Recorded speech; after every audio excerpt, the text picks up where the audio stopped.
Hi guys, welcomes to mom's cooking. നമുക്കിന്നൊരു വാഴപ്പിണ്ടി തോരൻ ഉണ്ടാക്കിയാലോ.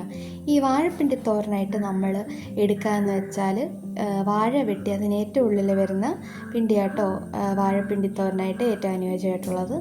നമ്മൾ ചെയ്യേണ്ടത് എന്താണെന്ന് വെച്ചാൽ നമ്മൾ വാഴപ്പിണ്ടിയുടെ അത് നൈസായിട്ട് റൗണ്ടിൽ വെട്ടിയെടുക്കുക. എന്നിട്ട് അതിൻ്റെ നൂല് അതിൽ നിന്ന് ചുറ്റി വേർപിരിച്ചെടുത്ത് എടുക്കേണ്ടതാണ്. ഇത് തന്നെ റിപ്പീറ്റ് ചെയ്യുക, നമ്മൾ വീഡിയോയിൽ കാണിക്കുന്നുണ്ട്. അപ്പം അതുപോലെ അല്ലെങ്കിൽ എളുപ്പമുള്ള ഏത് വഴിക്കാണെങ്കിലും നിങ്ങൾക്ക് ചെയ്യാം. അപ്പം ഇതിൻ്റെ നൂല് വേർപിരിച്ചെടുത്ത് ചെറിയ റൗണ്ടായിട്ട് മുറിച്ചിടേണ്ടതാട്ടോ. ഇതുപോലെ. അപ്പം നമ്മൾ വാഴപ്പിണ്ടി റൗണ്ടായിട്ട് മുറിച്ച് വെച്ചിട്ടുണ്ട്. ഇനി അതെന്താ ചെയ്യേണ്ടതെന്ന് വെച്ചാൽ നമ്മളത് 1, 2, 3 കയ്യിലെടുത്തിട്ട് ഇതുപോലെ കുനുകുന നിറഞ്ഞെടുക്കുക കേട്ടോ. ഇനി ഇതല്ല അരിഞ്ഞുകൊണ്ടിരിക്കാൻ സമയമില്ല, സ്കൂളിൽ ഓഫീസിലൊക്കെ കൊണ്ടുപോകണം എന്നുള്ളവരൊക്കെ ആണെങ്കിൽ ചോപ്പർ ഉണ്ടെങ്കിൽ ഇതുപോലെ വാഴപ്പിണ്ടി എടുത്ത് 3, 4 ഒടിച്ചിട്ടിട്ട് ചോപ്പറിനകത്തിട്ട് നമുക്ക് ചോപ്പ് ചെയ്തെടുക്കാവുന്നതാണ് കേട്ടോ. അത് അരിയുന്നത് പോലെ തന്നെ വന്നോളും. ഇനി ഇത് എടുത്ത് നമ്മൾ മുമ്പേ അരിഞ്ഞിട്ടിരിക്കുന്നതിനകത്തോട്ട് നമുക്ക് മാറ്റാം. ഇനി നമുക്ക് വേണ്ടത് തേങ്ങ, മഞ്ഞൾപ്പൊടി, ജീരകം, ചെറിയുള്ളി, മുളക് എല്ലാം കൂടി ഒന്ന് ചതച്ചെടുക്കുക കേട്ടോ. ഇനി നമ്മൾ തീ കത്തിച്ചിട്ടുണ്ട്. നമ്മൾ അടുപ്പിലാണ് വെക്കുന്നത്, ഗ്യാസുള്ളവർക്ക് ഗ്യാസിൽ വെക്കാം. അപ്പം നമ്മൾ ചട്ടി ചൂടാകാൻ വെച്ചിട്ടുണ്ട്. ചട്ടി ചൂടായിട്ടുണ്ട്. ചട്ടി ചൂടായതിന് ശേഷം എണ്ണ ഒഴിക്കുക. ഏത് കുക്കിംഗ് ഓയിൽ വേണേലും ഒഴിക്കാം. നമ്മളിപ്പം പാം ഓയിലാട്ടോ ഒഴിച്ചിരിക്കുന്നത്.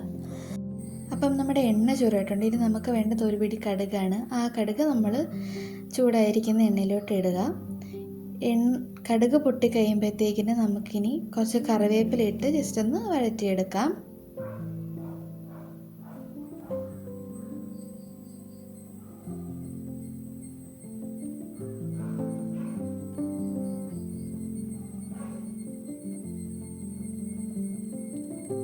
കറിവേപ്പിലൊന്ന് വഴറ്റി വരുമ്പോഴത്തേക്കിന് നമ്മൾ ചതച്ച് വെച്ചിരുന്ന ചേരുവ ചട്ടിയിലോട്ട് ചേർത്ത് ഒന്ന് ഇളക്കിയെടുക്കാം കേട്ടോ. അരപ്പ് ചൂടായതിന് ശേഷം നമുക്ക് അരിഞ്ഞ് വെച്ചിരിക്കുന്ന വാഴപ്പിണ്ടി എടുത്ത് നമുക്ക് ചട്ടിയിലേക്ക് ഇടാം കേട്ടോ. കുറച്ചൊന്ന് ഇട്ട് കഴിയുമ്പോഴത്തേനും അത് ജസ്റ്റ് ഒന്ന് ഇളക്കി വെക്കുക. ഇളക്കി വെച്ച് കഴിഞ്ഞിട്ട് നമ്മൾ ബാക്കിയിരിക്കുന്നതും കൂടെ മൊത്തം ചട്ടിയിലേക്ക് ഇടാവുന്നതാണ്. അതിനകത്തേക്ക് കുറച്ച് ഉപ്പ് കൂടി ഇട്ടിട്ട്, നമ്മൾ ഉപ്പിട്ടിട്ടില്ലായിരുന്നു, ഉപ്പ് കൂടി ഇട്ടിട്ട് ആവശ്യത്തിന് ഉപ്പിട്ടിട്ട് ഇളക്കിയെടുക്കുക. സാധാരണ തോരനൊക്കെ നമ്മളൊന്ന് പെട്ടെന്നാകാൻ വേണ്ടിയിട്ട് നമ്മൾ വെള്ളം ഒഴിക്കാറുണ്ട്. പക്ഷേ വാഴപ്പിണ്ടി തോരൻ ഉണ്ടാക്കുന്ന സമയത്ത് വെള്ളം ഒഴിക്കേണ്ട കാര്യമില്ല. കാരണം വാഴപ്പിണ്ടിക്കകത്ത് ആവശ്യത്തിന് വെള്ളമുണ്ട്. അതുകൊണ്ട് നമുക്ക് എക്സ്ട്രാ വെള്ളം ഒഴിക്കേണ്ട കാര്യമില്ല. അപ്പം ഇളക്കി ഒന്ന് തട്ടിപ്പൊത്തി നമുക്കൊന്ന് കുറച്ച് നേരത്തേക്കിനി ഒന്ന് അടച്ച് വെക്കാം. ഇടയ്ക്കൊക്കെ അടി പിടിക്കാതിരിക്കാൻ വേണ്ടിയിട്ട് നമുക്ക് ജസ്റ്റ് ഒന്ന് തുറന്നിട്ട് ഇളക്കിയൊക്കെ കൊടുത്തിട്ട് വീണ്ടും അടച്ച് വെക്കാം കേട്ടോ. നമ്മുടെ വാഴപ്പിണ്ടി തോരൻ ഇവിടെ റെഡി ആയിട്ടുണ്ട്. അപ്പോൾ നമുക്കിത് വാങ്ങാം. നമുക്കിത് എങ്ങനെയുണ്ടെന്ന് ടേസ്റ്റ് ചെയ്ത് നോക്കിയാൽ നല്ല ചോറിനകത്തേക്ക് കുറച്ച് വാഴപ്പിണ്ടി തോരനെ വിട്ട് ഉച്ചക്കൊക്കെ ആണെങ്കിലും കഴിക്കാൻ നല്ല ടേസ്റ്റാണ് കേട്ടോ.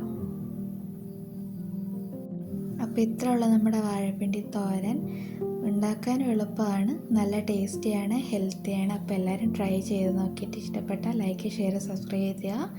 അപ്പോൾ അടുത്ത വീഡിയോയ്ക്ക് വരുമ്പോഴത്തേക്കും ബൈ.